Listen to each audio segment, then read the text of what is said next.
Boa tarde. Um princípio de motim foi registrado no fim da manhã de hoje no complexo penitenciário Anísio Jobim, no quilômetro 8 da BR-174. Alguns detentos foram parar no telhado do presídio após serrar as grades da cela. Houve mobilização da polícia, mas nenhum detento conseguiu fugir.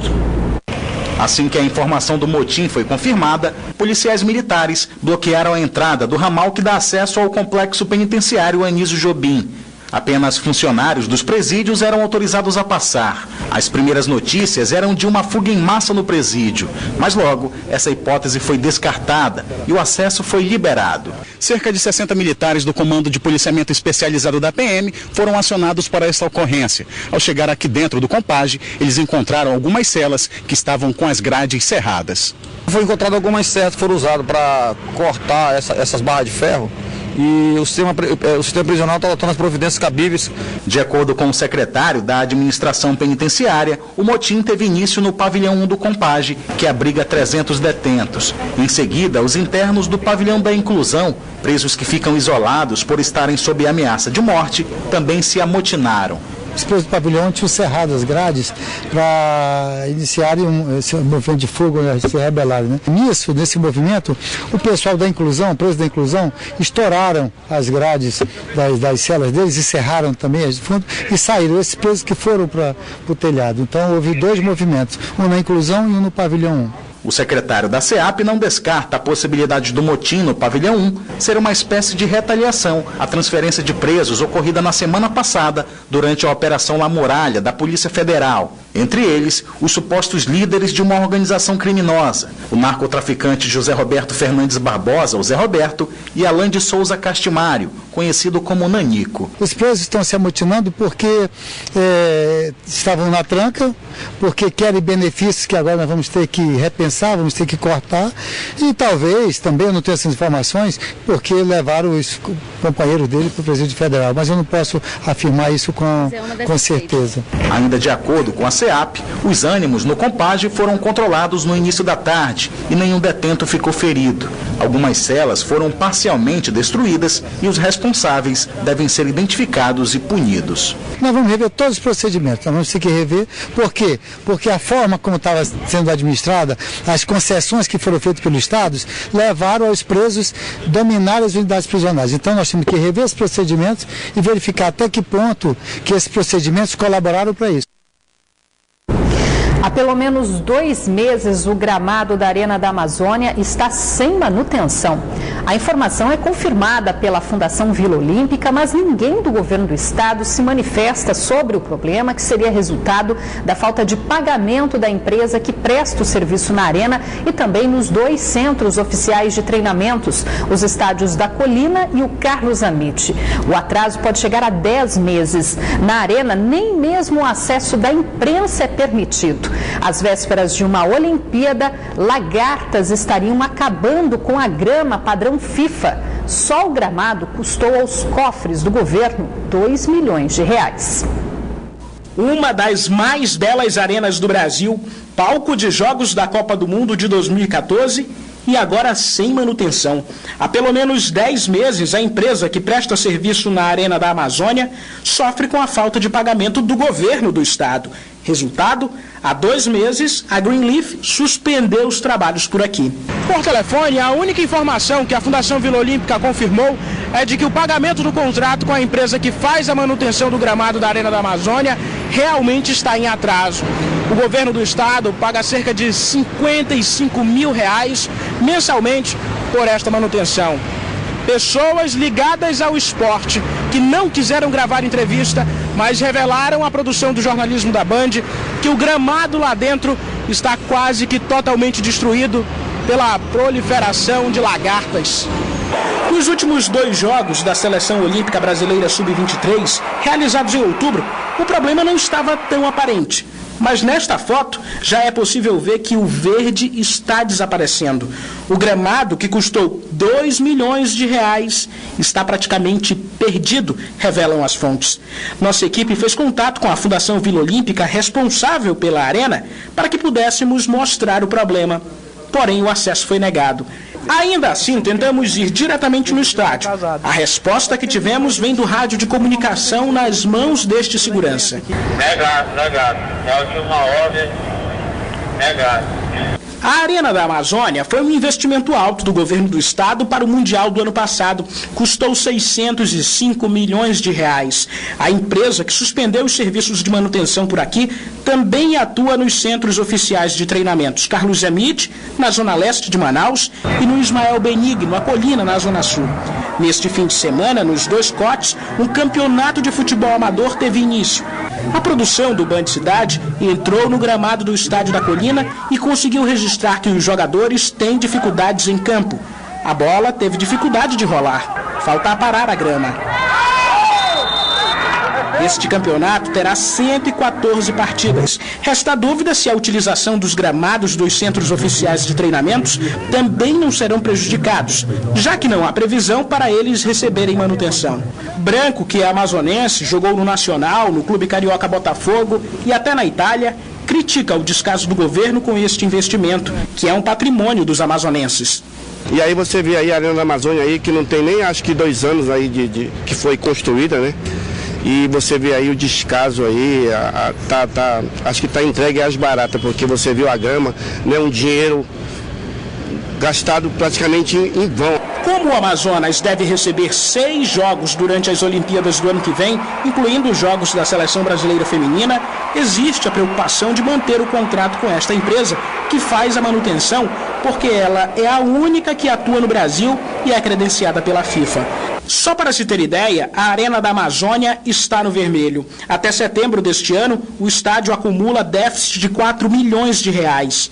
Por aqui, já foram realizados 10 jogos e vários shows musicais, o que gerou uma renda ao longo de 9 meses de apenas 503 mil reais.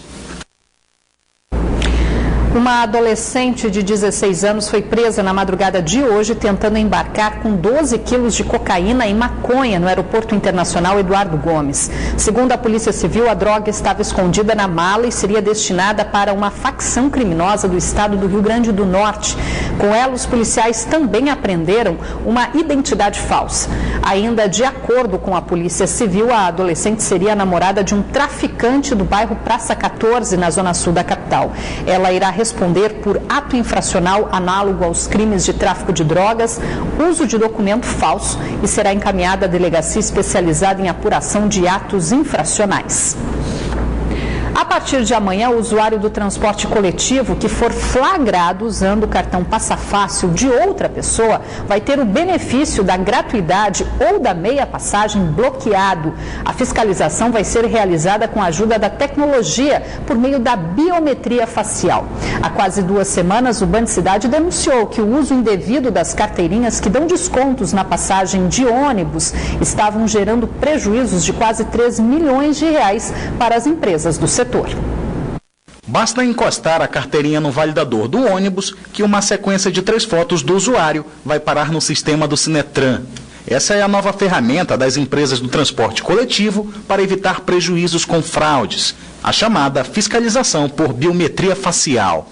A ICMTU anunciou que a partir desta terça-feira, um programa de computador vai analisar as imagens geradas nos veículos e comparar com o cadastro realizado no banco de dados. Em casos que forem detectados menos de 30% de similaridade, um alerta de suspeito de fraude é emitido. A partir do 3º alerta, o Passa Fácil é bloqueado.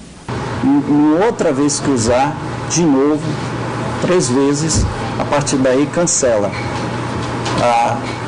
o Passa Fácil. E aí o titular deve procurar o Sinetran para assinar um termo dando ciência que se reincidir vai ser cancelado por 6 meses. Amanhã o Sinetran reclama de prejuízos e diz que passou a ser comum pessoas cederem para outros carteirinhas que dão benefícios no uso do transporte coletivo, como a meia passagem e até a gratuidade do serviço. A informação é confirmada pela SMTU. Homem usando carteira de mulher e vice-versa. Pessoas, pais usando carteira dos filhos usando carteira de pessoas que já morreram. Então são N tipos, N irregularidades aí. Este usuário diz que apoia a medida que tenta acabar com as fraudes. É correto, porque quem vai usar documento de outro, né? Tem que ser da gente mesmo, né? De acordo com o Sinetran, o prejuízo com o uso indevido das carteirinhas é de aproximadamente R$230 mil por mês. E para tornar o sistema mais seguro, o investimento realizado nos últimos 3 anos foi de R$50 milhões. Nas ruas, o usuário garante que, a partir de agora, emprestar ou ceder as carteirinhas do transporte coletivo está fora de cogitação. Agora não mesmo, nem para familiar, nem para ninguém, porque é um risco que eu vou correr de perder a metade da passagem, né, no qual eu preciso, com certeza. Ainda estão sendo apurados, nesse momento, os votos da eleição para a escolha dos novos conselheiros tutelares da capital. A eleição foi remarcada para este domingo após denúncias de irregularidades no pleito, realizado no início de outubro. O resultado da votação deve ser divulgado ainda na noite de hoje. A votação foi iniciada às 8 horas da manhã. Um pleito para eleger 45 conselheiros tutelares e 45 suplentes a serem distribuídos nas zonas da capital. Seu Marcelino chegou cedo para fazer a escolha. Primeira hora do dia porque está menos movimentado, né? Mais tranquilo. Mais tranquilo. O conselheiro tutelar tem a função de agir sempre que existir omissão ou violação dos direitos das crianças e dos adolescentes. Por isso, pelo menos 200 mil pessoas compareceram à votação para escolher um entre 165 candidatos. O conselheiro tutelar, a função dele é dar cumprimento ao que a lei estabelece em relação à defesa e promoção de crianças e adolescentes. Portanto, ele é o nosso representante junto da comunidade. 143 escolas receberam os eleitores para a votação. E ao contrário do que ocorreu no dia 4 de outubro, quando problemas em cadernos de votação levaram ao cancelamento do pleito, neste domingo a votação foi tranquila. Esta manhã, a movimentação começou cedo do lado de fora da Arena Amadeu Teixeira, na zona centro-oeste da capital, local de apuração do resultado da eleição para novos conselheiros tutelares. Ao todo, foram 393 urnas contabilizadas. A apuração começou por volta das 10 horas da manhã, sendo acompanhada pelos candidatos. De acordo com a Prefeitura, uma parceria firmada junto ao Tribunal Regional Eleitoral evitou novos problemas no pleito. Aquelas linhas tortas do primeiro pleito anulado nos deram a condição de pensar melhor toda essa ação, de trabalhar profundamente as estruturas de logística, de alimentação, de tudo, enfim, de processamento dos cadernos, de capacitação de mesários, de envolvimento total da prefeitura mesmo, e você viu toda a cidade mobilizada. Os novos conselheiros tutelares devem tomar posse em janeiro. Devido à vazante do Rio Negro, a praia da Ponta Negra foi interditada há mais de 20 dias, mas banhistas continuam se arriscando entrando na água.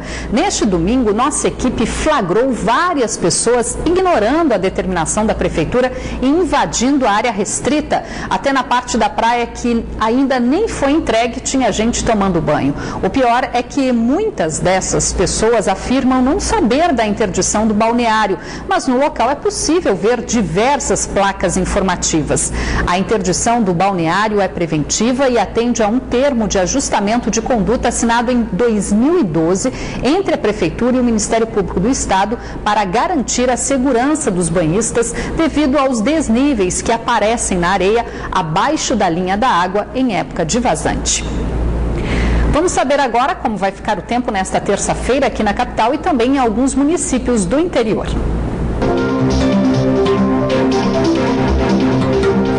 Em Manaus, a previsão é de tempo parcialmente nublado. As temperaturas variam entre 27 e 36 graus. Mesma previsão para o município de Beruri, onde as temperaturas variam entre 23 e 37 graus.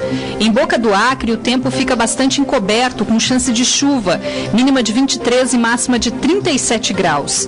Em Canutama, a previsão para terça-feira é de bastante nebulosidade, com possibilidade de chuva. As temperaturas podem variar entre 22 e 34 graus. Moradores de Manaquiri, que fica a 60 quilômetros de Manaus, enfrentam transtornos devido à seca do rio na região do Baixo Solimões. Em comunidades do município, o baixo nível das águas está provocando a morte de milhares de peixes. Essas imagens mostram a situação no Paraná do Manaquiri, onde há 3 meses a seca vem causando transtornos aos moradores do município. No principal rio da cidade, onde o nível das águas está abaixo da média, diversas espécies de peixes estão morrendo por falta de oxigenação da água. Em uma extensão de pelo menos 100 quilômetros, a cena é esta: peixes mortos por todo lado. O problema afeta pelo menos 6 comunidades rurais de Manaquiri, onde a pesca é a principal fonte de alimento e renda das famílias. Quando pesca, tudo bem. Quando não pesca, não tem de onde tirar, fica penando. Se é um pai de família, os filhos ficam chorando com fome, sem ter de onde tirar. É isso. Outro problema enfrentado na localidade é a falta de água potável. Com o rio seco e os peixes mortos, essa água fica imprópria para o consumo. Com um baixo nível dos rios, os moradores tentam aproveitar o que é possível. O povo está fazendo cacimba para sobreviver da água, porque a água está poluída. Essa água aqui não vai prestar para beber, não vai prestar para fazer uma papa, um mingau, uma criança recém-nascida que vai... Manaquiri foi uma das 42 cidades do Amazonas que decretaram situação de emergência pela enchente em 2015. A redução do nível da água dos rios do município teve início em meados de julho. Em nota, a Defesa Civil do Amazonas disse que técnicos do órgão foram enviados ao município para fazer um levantamento da situação e elaborar um plano de auxílio aos moradores. Depois de 5 etapas, apenas as 16 melhores duplas entraram em quadra neste domingo no último desafio do ano do circuito Band Salvário de vôlei de praia. Eles disputaram o Grande Slam, que definiu os campeões da modalidade em 2015. As disputas foram nas quadras de areia da Ponta Negra. Diferente das edições anteriores, as partidas do Grande Slam foram realizadas em um único dia. Os jogos começaram bem cedo com as duplas femininas. Depois foi a vez das duplas masculinas entrarem em quadra para também mostrar que no vôlei não basta apenas estar entre os melhores. O nosso voleibol é um esporte olímpico e o vôlei de praia está aí. A gente está fazendo história aqui no Amazonas com essas etapas. As finais da categoria feminino começaram com a disputa do 3º e 4º lugar. Em uma partida disputadíssima, Mônica e Erlane venceram as adversárias Ana Zilda e Dani por 2-0 e garantiram o bronze.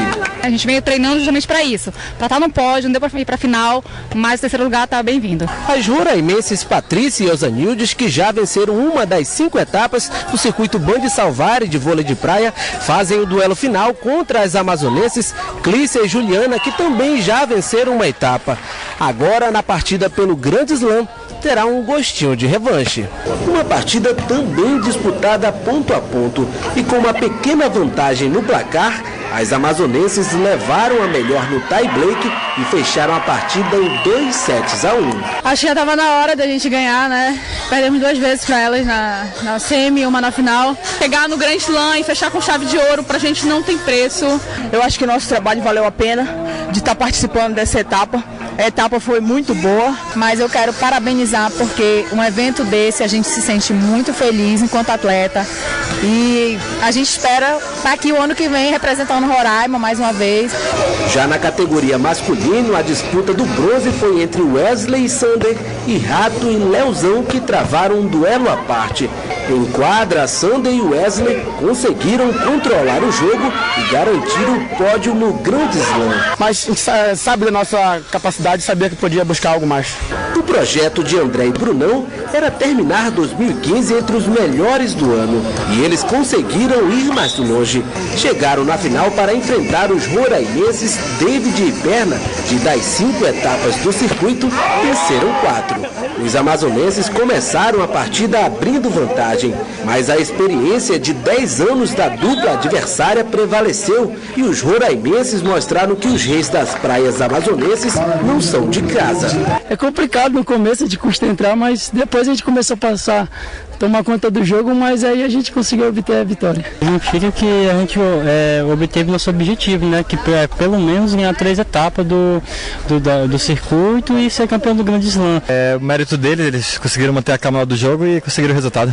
Até chegar no Grande Slam foram mais de 300 jogos durante as 6 etapas do circuito Band Salvário de vôlei de praia na categoria adulto. Nas 3 quadras da Ponta Negra, o público sorriu e vibrou junto com os jogadores, que mais uma vez foram os protagonistas do campeonato.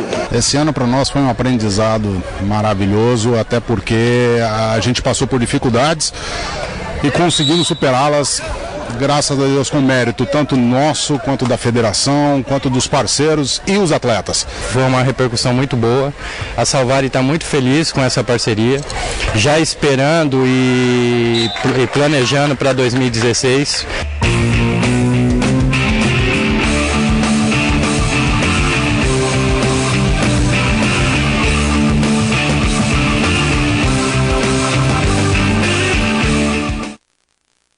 Parabéns a todos. Outras notícias da região nas redes sociais, facebook.com/bandamazonas ou no nosso site. A gente fica por aqui até amanhã, um pouquinho mais cedo, 5h30 da tarde. Tem aí o Jornal da Band.